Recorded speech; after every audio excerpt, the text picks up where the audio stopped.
Olá, estudantes, tudo bom com vocês?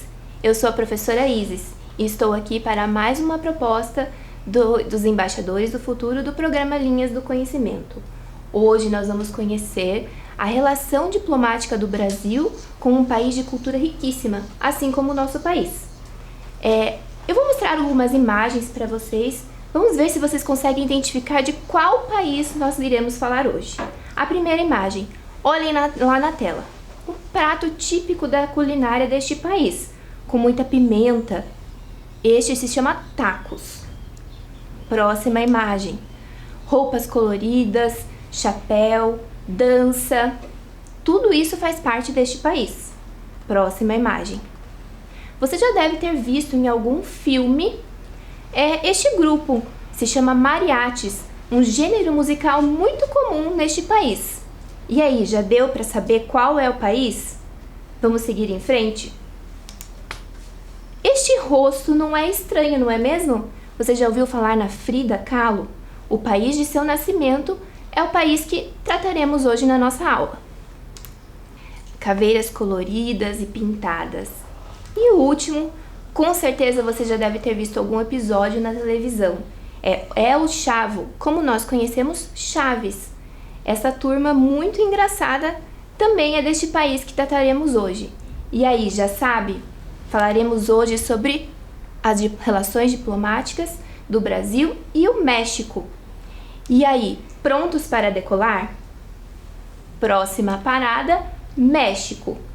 Bom, mas antes é muito importante lembrarmos da higienização das mãos, né? Sempre usar máscaras, assim você se protege e protege o outro. E também separe um material para anotar informações da aula.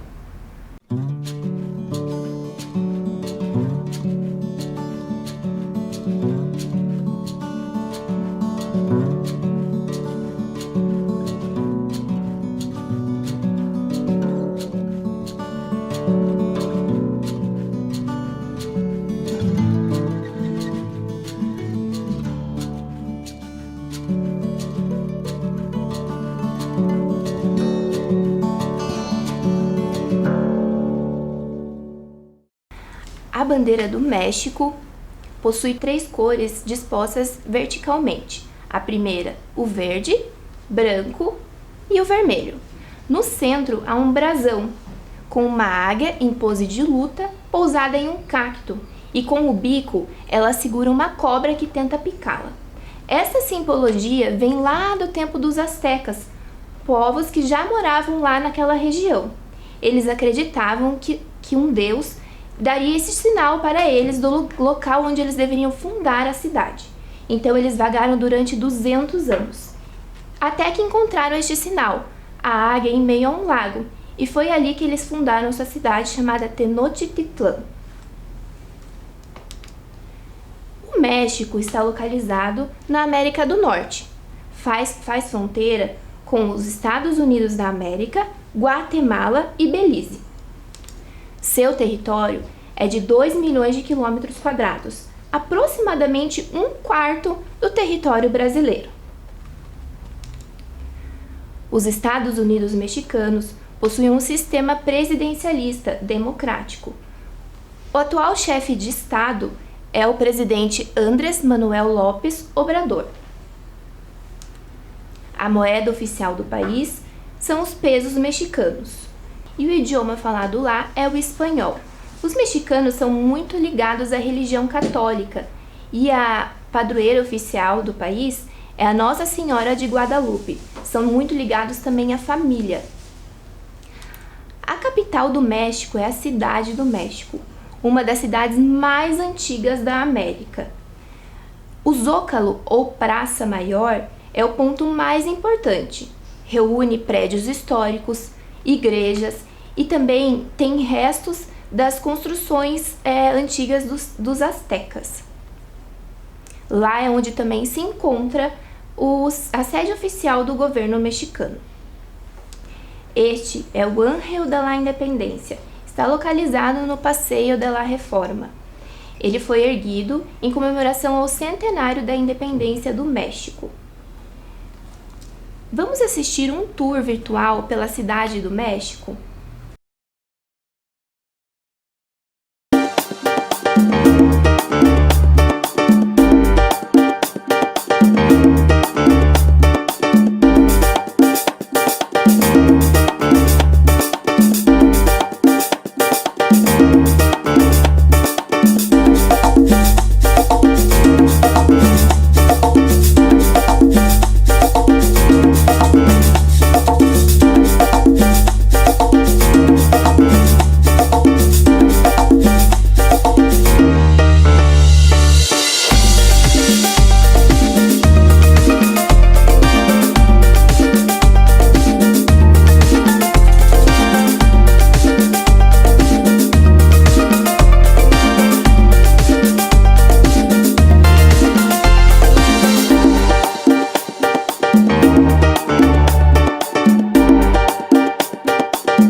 só que bacana? É uma cidade enorme.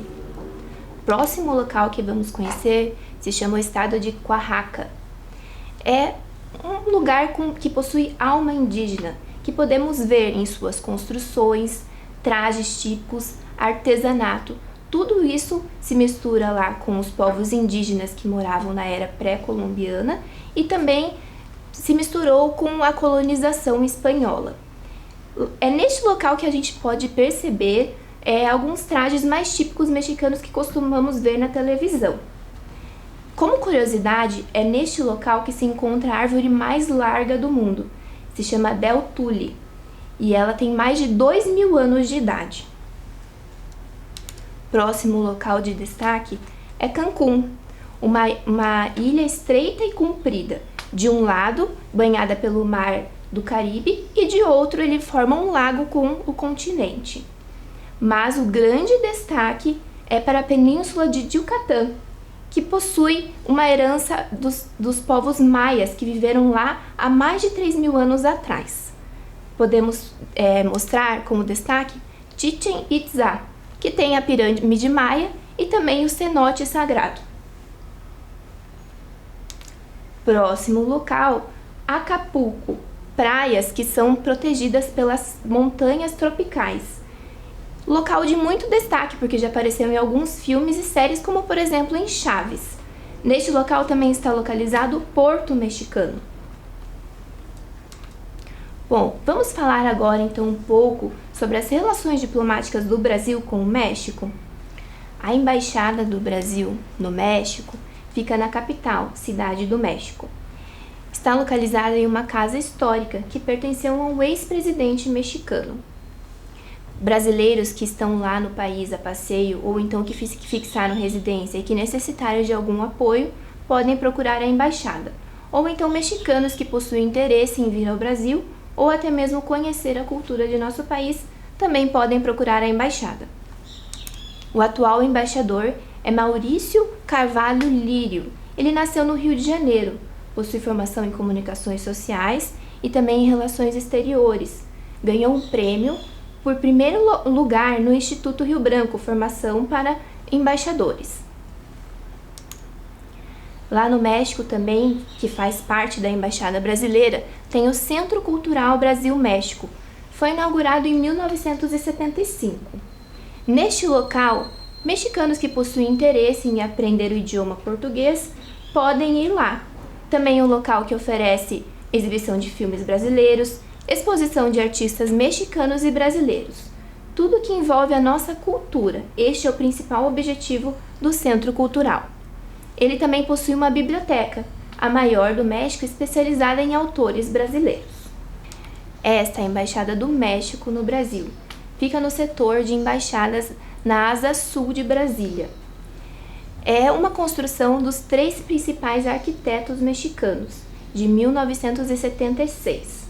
Sua construção lembra partes da história do México, como por exemplo nas colunas que lembram os gigantes de Tulum, e também as pirâmides que tem lá no México do tempo dos astecas. Em frente à embaixada tem a cabeça olmeca, que lembra a cabeça humana de Zitem. Também simboliza a forma como o México abre suas portas para o Brasil. O atual embaixador do México no Brasil é José Inácio Pinha Rojas, desde 2019. Ele também já foi embaixador em outros 7 países, como por exemplo Panamá, República Dominicana, Cuba e Peru. Ele possui formação em relações exteriores e também recebeu já várias honrarias, como por exemplo por 25 anos de serviços exteriores ao México. Este é o Consulado do México em São Paulo. Curitiba não possui um Consulado do México, então paranaenses devem se reportar ao Consulado do México em São Paulo. Todos aqueles que necessitam buscar um visto para ir ao país ou alguma autorização devem procurar este consulado. E também mexicanos que necessitam de algum apoio, os que moram aqui ou estão também visitando o nosso país. O atual cônsul é Raul Bolanhos Cachos Guzmán. Ele nasceu no estado de Oaxaca. Ele possui formação e mestre em Direito Constitucional e também no Instituto de Administração Internacional de Paris. Nas relações externas, Brasil e México empenham-se em uma relação bilateral madura e prática com a assinatura de diversos acordos de facilitação em investimentos. Os dois países são as maiores economias da América Latina. O México é o sétimo principal parceiro comercial do Brasil e a principal área de investimento do México no Brasil é o setor de telecomunicações. Bom, agora que já falamos um pouco do território mexicano, né, e das relações diplomáticas entre os dois países, que tal falarmos um pouco de história? Antes da colonização do México, viviam alguns povos lá, e o principal deles era a civilização asteca. Nós falamos que existia os povos pré-colombianos, que eram um conjunto de povos indígenas, e sendo o principal deles os astecas, que deixaram muitos rastros que até hoje podemos ver no México. A capital do Império Azteca era Tenochtitlan, local onde hoje é a cidade do México. Os astecas ficaram muito conhecidos pela sua civilização sofisticada. Eles sobreviviam da agricultura, muito fértil por conta da técnica utilizada por eles, chamada chinampa. Eles plantavam milho, abóbora, pimentas e também feijões e algodão. A religião dos astecas era politeísta. Eles acreditavam em vários deuses. Sua escrita era pictográfica, ou seja, com símbolos para registrar a sua história. Depois da colonização pelos espanhóis, somente restaram 9 símbolos e outros 30 foram reproduzidos.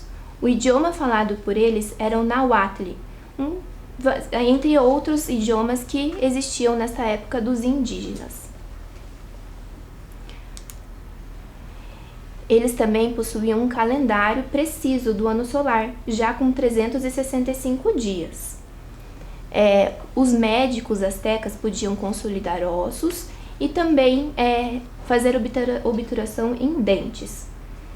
O planejamento urbano deles era impecável. Na área onde eles construíram a sua capital, era uma área pantanosa. Eles drenaram e aterraram para a construção de várias pirâmides e torres. Em seu auge, a civilização asteca possuía de 5 a 6 milhões de habitantes e, infelizmente, este império desapareceu após a colonização. Mas, como eu disse, eles deixaram tudo registrado, com construções ou até mesmo com as suas escritas pictográficas. Vou mostrar agora as pirâmides do Sol e da Lua, deixadas por eles. A pirâmide do Sol possui 65 metros de altura e é a terceira maior do mundo. Ela possui 5 plataformas que levam ao topo, onde eram realizadas oferendas aos deuses. Já a pirâmide da Lua possui 45 metros de altura e desde a sua base há o caminho para a morte. E ainda neste local, nesse sítio arqueológico, muitos outros mistérios que ainda não foram revelados. Acredita-se que os astecas acreditavam que a pirâmide da Lua sugava a energia das pessoas e a do Sol revigorava. Vamos assistir agora um tour virtual pelas pirâmides do Sol e da Lua?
bonito, não é mesmo?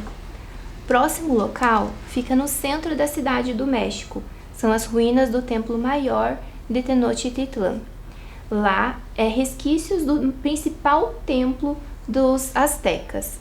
Também há um museu com peças dos povos daquela época. No templo era onde oferecia-se oferendas sagradas aos deuses e também havia um santuário para o deus da chuva, da guerra e do sol.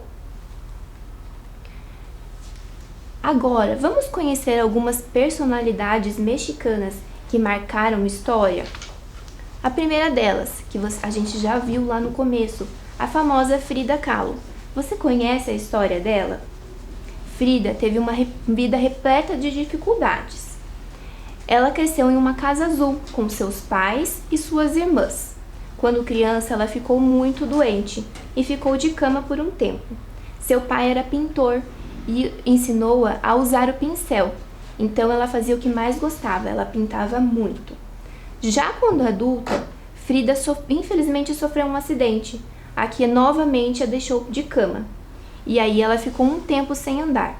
Então, para se sentir mais feliz, ela pintava vários quadros, inclusive retratos dela mesma. Ela dizia: "Para que preciso de pés se tenho asas para voar?" A casa dela hoje é um museu e também tem um tour virtual. Vamos acompanhar?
Linda casa, não é? Lá é um ponto de parada obrigatória de muitos turistas. O próximo é Miguel Hidalgo. Não é conhecido por nós brasileiros, mas é muito famoso entre os mexicanos. Foi por conta dele uma das pessoas que aconteceu a independência do México. No dia 16 de setembro é comemorado em todo o México o Grito de Dolores. Grito proferido por Miguel Hidalgo, que era um padre católico na pequena cidade de Dolores. O próximo é o Emiliano Zapata. Até o seu bigode é muito famoso, por isso que na cultura mexicana se usa muito bigode. E o chapéu também grande, né? Ele foi responsável pela Revolução Mexicana, iniciada em 1910. É considerado um herói nacional lá no México. E o último é Diego Rivera, um artista também mexicano, muito importante para o muralismo mexicano. Inclusive, ele foi casado também com Frida Kahlo.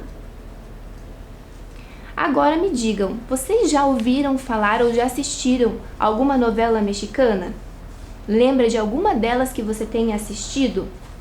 Olha lá elas então, as famosas novelas mexicanas, muito acompanhadas pelos brasileiros. E também elas são exibidas em diversas partes do mundo. Muitas delas fizeram e ainda fazem sucesso até os dias de hoje. Podemos citar A Usurpadora, Maria do Bairro e uma das últimas que recentemente foi exibida, Rebelde. E aí, agora, a vila mais famosa do mundo, a Vila do Chaves e sua turma, né? Muitos personagens que fizeram a gente dar muitas risadas, como o Kiko, a Chiquinha e todos os moradores desta vila. O primeiro episódio de Chaves foi exibido em 1972 e até os dias de hoje ainda é acompanhado. Ele foi exibido e estrelado por Roberto Bolanhos, que interpretou diversos personagens, inclusive o Chaves. Você já ouviu falar no Dia de los Muertos? Aqui no Brasil, no dia 2 de novembro, nós comemoramos o Dia de Finados, onde as pessoas vão até o cemitério levar flores aos seus entes queridos que ali estão enterrados. Já no México, a comemoração é bem diferente. Lá, o tom é de muita festa e também ruas coloridas, pintadas, muita alegria, digamos assim, para nós soa estranho. Essa comemoração vem desde os tempos astecas, dos povos indígenas que lá moravam. Se acreditava que somente nestes dias as almas dos entes queridos poderiam retornar para visitá-los. Então, eles constroem um altar para receber estas almas. Nestes altares tem muitas flores, papéis coloridos, fotografia dos entes queridos, objetos de afeição dessas pessoas que já morreram, entre outros elementos como velas e incensos. Há também as caveiras de açúcar, cavaleiras dulces, chamadas por eles. São caveiras feitas de água quente, açúcar e limão, moldadas em forma de caveiras e que são confeitadas. Acredita-se que quem oferta uma caveira doce garante seu lugar no paraíso. Nas ruas também há muitos esqueletos vestidos, são eles que recepcionam estas almas. Há também muitas flores nesta comemoração, mas a principal delas se chama cravo de defunto, de tonalidade amarela, que representa o sol. Desde a época dos astecas, eles acreditavam que essas flores encaminhavam essas almas. Também é feito até o altar um caminho com essas pétalas, para ajudar as almas a encontrarem os seus entes queridos. E uma figura bastante icônica dessa comemoração é a La Catrina. É o esqueleto de uma mulher da alta sociedade com vestido elegante e chapéu, para demonstrar que após a morte, nada disso tem algum valor, todos nós somos iguais. Há alguns filmes que contam um pouco sobre essa cultura, como por exemplo o filme Festa no Céu, que conta a história de dois amigos que se apaixonam pela mesma mulher. Os deuses da morte resolvem fazer uma aposta para saber qual deles ficará com a moça. Isso leva um deles a uma jornada na vida após a morte até encontrar a sua amada. E o próximo é Viva, a Vida é uma Festa, que conta a história do jovem Miguel, que gosta muito de música e tocar violão. Porém, em sua família, a música é proibida. Um dia ele se rebela contra sua família e acaba acidentalmente indo para o mundo dos mortos. E lá ele procura seu ídolo, o Ernesto de la Cruz, para que o ajude a retornar antes que o dia termine. Caso contrário, ele terá que ficar no mundo dos mortos para sempre. Muitas pessoas têm conhecimento que a culinária mexicana possui temperos fortes, mas poucas sabem da sua real história. Ela é uma culinária com base milenar da cultura pré-colombiana e sofreu influência da colonização espanhola. Podemos citar dentre os pratos a guacamole, que é a base de abacate com temperos salgados, diferente para nós aqui que costumamos comer o abacate de forma doce. O chile, que é carne com feijão e mistura com muitos temperos. As tortillas. E aí temos os tacos, burritos e nachos. Bom, eu fiquei encantada com tudo que descobrimos e vimos hoje sobre o México. Aposto que você também, não é mesmo? Você já ouviu falar em intercâmbio? Pela definição do dicionário, intercâmbio significa trocas, e na prática não é diferente. Intercâmbio é quando uma pessoa deseja ir para outro país passar um tempo, com diversos interesses, seja ele estudantil ou profissional, para aprender um novo idioma. Então a pessoa passa um certo tempo naquele país diferente de sua origem para aprender algo novo daquele local ou até mesmo agregar conhecimento. Estudantes que possuem interesse em fazer intercâmbio de ensino médio devem solicitar uma autorização antecipada, né? E levar a carta de aceite até a embaixada. Normalmente os intercâmbios estudantis de ensino médio são de 6 meses a 1 ano. E aí o jovem passa a frequentar a escola local como qualquer outro mexicano, além de aprender o idioma. É levado em consideração critérios de desempenho acadêmico e renda familiar. Eu trouxe aqui para vocês o relato de uma amiga minha, que quando estava no ensino médio, fez um intercâmbio no México. Ela vai contar um pouquinho como foi essa experiência para ela. Oi, tudo bem? Eu sou a Marina, eu sou amiga da Isis e eu tô aqui para falar um pouquinho para vocês como que foi a minha experiência morando no México.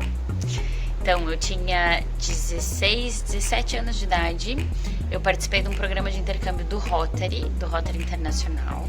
É um intercâmbio que você fica 1 ano em casa de família, então eu fiquei na casa de 3 famílias diferentes lá. Bom, desde o momento que eu cheguei no México, tudo é muito diferente, mas é muito legal. Do cheiro, porque é muita comida, eles fazem comida na rua, tem várias barraquinhas assim, então você chega, você já sente uma energia diferente.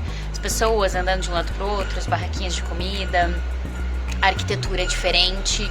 Então são casas mais antigas, baixinhas, aquelas casas que é um paredão na frente assim, e daí você entra e tem um jardim no meio. Não sei se vocês já assistiram Chaves, mas lembra um pouquinho Chaves, inclusive. Outra coisa que foi muito interessante é a língua, claro, o espanhol. Eu achei que eu ia sofrer para aprender espanhol, mas foi super fácil. Com 1 mês eu já estava falando espanhol. No começo a gente inventa, fala qualquer coisa que vier na cabeça, mas hoje em dia eu falo espanhol, eu falo até hoje espanhol com fluência, assim, então pra mim é como se fosse minha segunda língua. Eu adorava, você aprende 2 tipos de espanhol: o espanhol que você fala com a família ou nos lugares mais formais, e tem o espanhol que você fala com seus amigos, igual no Brasil, você coloca um monte de gíria e fala diferente quando você fala com seus amigos, mas quando você tá num outro lugar diferente, família, num lugar mais sério, digamos, então você acaba usando um espanhol mais formal. Eu viajei bastante por lá, então adorava pegar ônibus para conhecer uma cidade diferente, um lugar diferente. E cada cidade do México tem uma coisinha diferente e especial. Que seja um prato típico, uma roupa diferente que eles usam, então eles têm as vestimentas tradicionais. No dia a dia eles usam roupa igual a gente, tudo igualzinho. Eles usam bastante gel no cabelo, sapato social e camisa. Então eu acho que essa é a diferença, assim. Muita maquiagem, a mulherada usa muita maquiagem, faz penteado no cabelo, e os homens usam bastante gel. Mas assim, o resto é tudo igual. Mas eles têm as roupas tradicionais, que daí eles usam nas festividades, que é quando tem algum, sei lá, normalmente é festa da igreja. Então tem a festa da Santa não sei das quantas, e daí tem uma feira. E aí algumas pessoas usam roupas tradicionais, tem as festividades como o Dia da Independência, por exemplo. Que mais? A história das lutas livres é muito engraçado e é muito divertido e é muito legal. Eles têm as lutas livres, então você vai pra assistir, é aquela coisa encenada que um sobe em cima do outro e não sei o que é bem tradicional mexicano. Então deixa eu ver, a comida é maravilhosa, vários pratos bem diferentes, nada a ver com o que a gente come no Brasil em relação a culinária.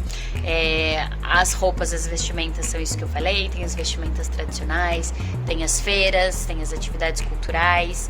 Eles são muito religiosos, então é tudo ligado para religião, eles são muito conectados com a família, então tá todo mundo junto, embaixo da asa da mãe o tempo todo, assim, todo mundo se cuida e sabe onde é que tá todo mundo. O Dia dos Mortos é uma festividade muito legal também, que eles fazem os altares, então eles acreditam que se você é lembrado, se a família que tá aqui ainda nesse plano, digamos, lembra de você, você tá garantido a sua existência também em outros planos. Tem um filme muito legal que eu acho que é Coco, o nome, que conta bastante dessa história, que eu acho bem interessante. É tudo muito colorido, é tudo muito vivo, acho que México tem essa sensação assim de vida. Eu no momento meu vídeo já tá ficando longo, mas espero que vocês gostem. No momento eu tô na Inglaterra, eu fiz mais um intercâmbio, eu tô fazendo mais um intercâmbio, que era na Escócia, eu vim passar um mês aqui na Inglaterra. Neste momento eu tô num museu, vim aqui estudar um pouco mais e trabalhar, então tô aqui na minha rotina. Fugi de casa porque, né, pandemia, a gente cansou já de ficar em casa, então eu vim aqui, mas os espaços são todos abertos, como vocês podem ver, não tem mais ninguém aqui. Mas eu tô adorando conhecer mais uma cidade. E é isso. Mas assim, no final de tudo, sempre volto pro Brasil, que é o meu lugar queridinho. Tô à disposição de vocês, pra quem quiser conversar. Foi um prazer. Tchau, tchau. Bom, agora que já conhecemos tudo sobre o México, que tal 10 passos para nos mexicanizar? Vamos olhar lá o que é costume e cultura dos mexicanos para tentarmos nos mexicanizar? O primeiro deles: sempre que a seleção mexicana vencer um jogo, comemore que nem um louco no Ángel de la Independência. 2. Nenhum chile é apimentado o suficiente. Eles usam muita pimenta. 3. Esprema um limão em tudo que você come. Então, mostrando ali, ó, em outros países, a comida é normal.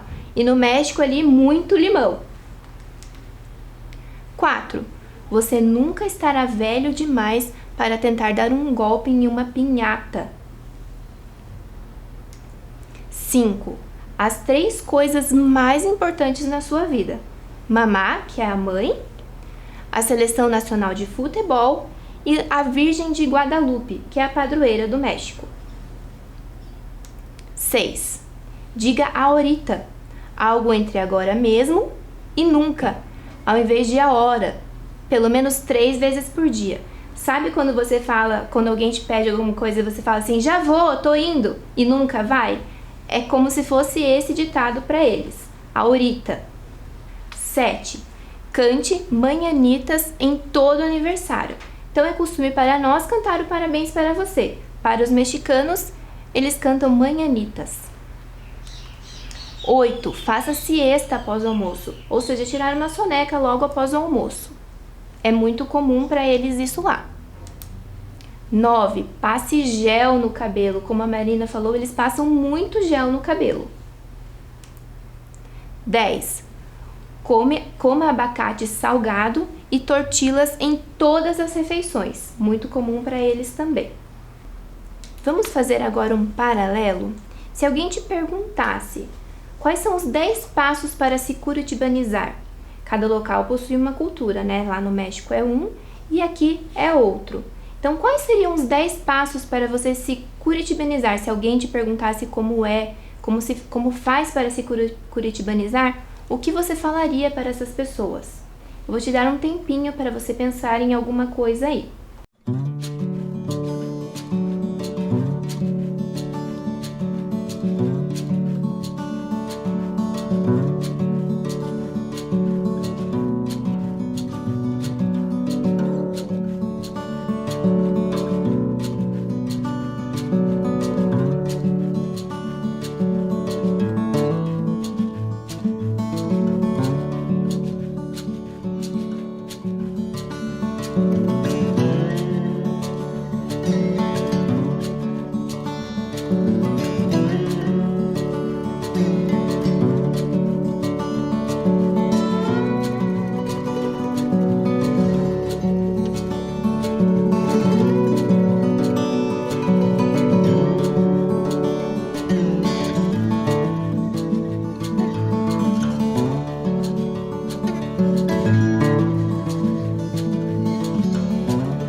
E aí, conseguiu pensar em algo? Conseguiu os 10 passos para se curitibanizar?